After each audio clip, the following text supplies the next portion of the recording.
Bradley, Ben, Merry Christmas Eve. I'm down the street from my house. I left Dave and Michelle's. Bradley, you called me and we were on the phone with each other, and Dave and I were talking about it, and I've been thinking about it nonstop since that moment. And I love you, sons. That goes for both of you, right? And Bradley, it's not fair for you to be stuck in the middle of shit. I think, yes, you guys are under an iron dome. I mean, your mom is very strategic, and her, I don't know what else to call it. Very strategic. It's very, hey, oh yeah, well, it looks like your dad tried, or it's Christmas Eve, or hey, and we're gonna sit down, and then hey, you gotta speak to him on speakerphone. Why aren't you guys allowed to have my cell phone number to call your cell phone? I mean, do you not have cell phones? Am I made to believe that you have cell phones, but you don't? I mean, I'm not happy with the way things and the communication goes with you boys. I'm not happy. I'm not happy with it. There's too many things that are going on in my life for me to go, you know what? Things can't be this way. Because if Ben and Bradley were with me constantly, you would have free access to when you're talking to them, Barb, and it would be a non-fucking issue. It would be a non-fucking issue. It's like I'm down the street from my house and there's Finnick and Lucas's old school. That's their old school that I used to take them to, just like Greg takes you guys to school and shit like that. I don't make a big deal about that because I'm happy that you have somebody. Because it can't be me, right? It's your mom told me a long time ago, Ben, when you were little, and I'm sure I heard it before you were born even, how I'm just giving a ready-made family away. I'm just handing off a ready-made family. And sure as shit, just like you eat an elephant one bite at a time, let's fast forward 13, 14 years, and yeah, that's what's happened. So I'm glad that you guys are experiencing life. Just know that there's blood that runs through you that's going to bring questions up for you. And it's all right. That's all right. And I'm sorry that things had to be so negative. I hope your mom and everybody listening to our phone call, Bradley, I hope everybody listening to that phone call, and they can say, oh, I wasn't listening. Well, I'm going to call bullshit on that as well.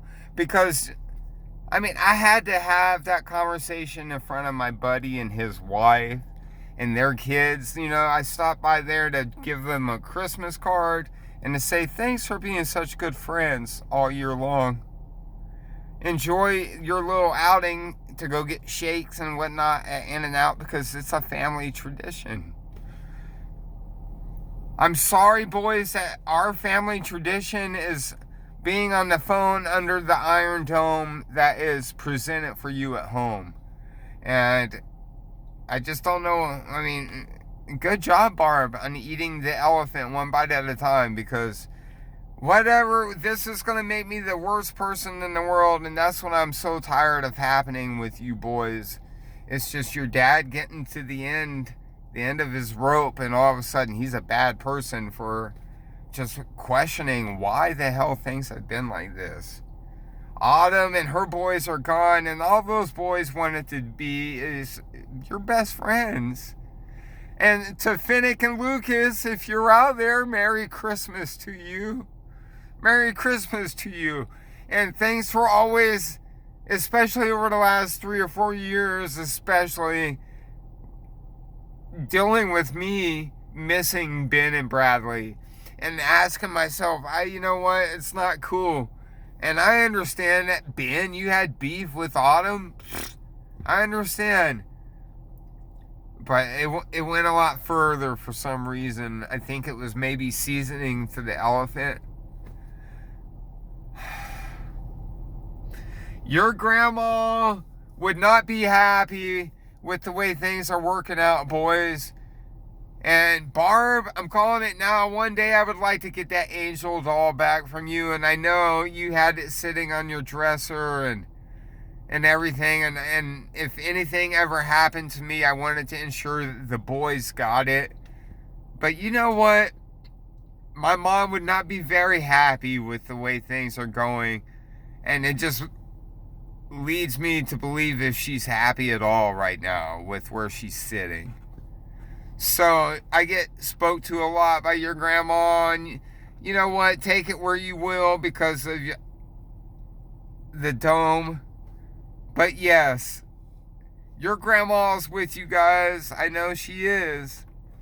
And it's Christmas time, and I'll never forget that last Christmas I was able to spend with her.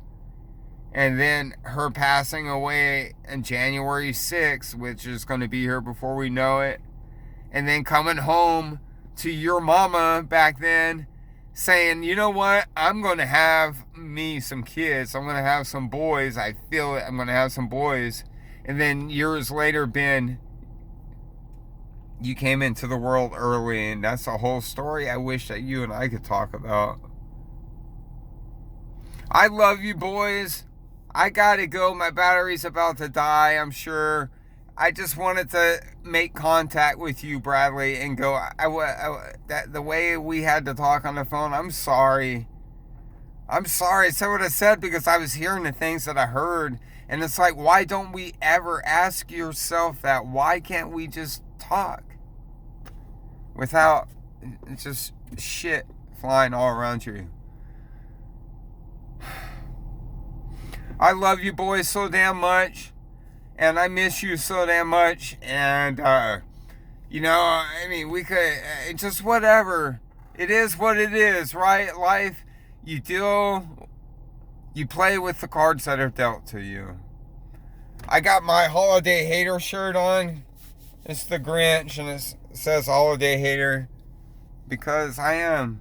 I'm a holiday hater. I did Christmas, and I miss Christmas with my boys and my mom. And it's your Aunt Kathy's birthday tomorrow. I don't like the way the phone call went, Bradley, but I never liked the way the phone calls have gone lately.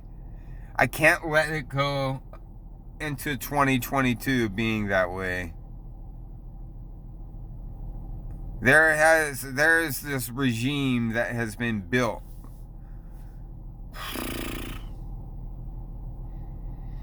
Maybe one day you call me on a cell phone. I don't know if it's yours or Ben's.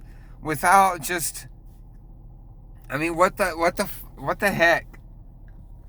My MS is acting up something awful,